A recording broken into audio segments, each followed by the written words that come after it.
त्या ठिकाणी शाळेमध्ये जयंती साजरी करताना अनेक वेळेस आपल्याला फोटोची नेहान करण्याची किंवा काढण्याची बरेच तकलीफ होते, अडचण होते. त्यामुळं एकाच स्टँडमध्ये किंवा एकाच फ्रेममध्ये आम्ही जवळजवळ पूर्ण वर्षातील संपूर्ण वर्षामधील जेवढ्या जयंत्या आणि पुण्यतिथ्या आहेत त्यांचे या ठिकाणी एकाच फ्रेममधील सर्वांचे फोटो प्रतिमा समाविष्ट केलेल्या आहेत. आणि यामध्ये आपण पाहतोय की वरती हे याला हार लावण्यासाठी हुकसुद्धा आहेत.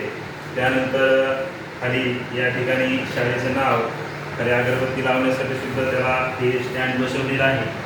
आणि याच्यामध्ये जर कदाचित एका दिवशी 2 जर जयंत्या असतील तर या ठिकाणी या पद्धतीने असं करून आपण दुसरा फोटो या ठिकाणी लावू शकतो आणि 2 जयंत्या करू शकतो. जर आता जयंती बदलली आणि त्या ठिकाणी जर आपल्याला दुसरी जयंती करायची म्हणलं तर हा समोरचा फोटो काढून मागच्या कडेला जी जागा आहे त्यामध्ये तो लावून हे वरचा जो ब्लॉक आहे हा बसून आपण कार्यक्रम घेऊ शकतो. आणि त्यामुळे याचबरोबर याच्यामध्ये शैक्षणिक साहित्य वगैरे सुद्धा अध्यापन करताना वापरू शकतो. असा हा विद्यार्थी आणि शाळेतील शिक्षकांच्या कल्पनेतून हे स्टँड आम्ही तयार केलेलं आहे. आम्हाला आशा आहे की आपल्याला ते आवडेल.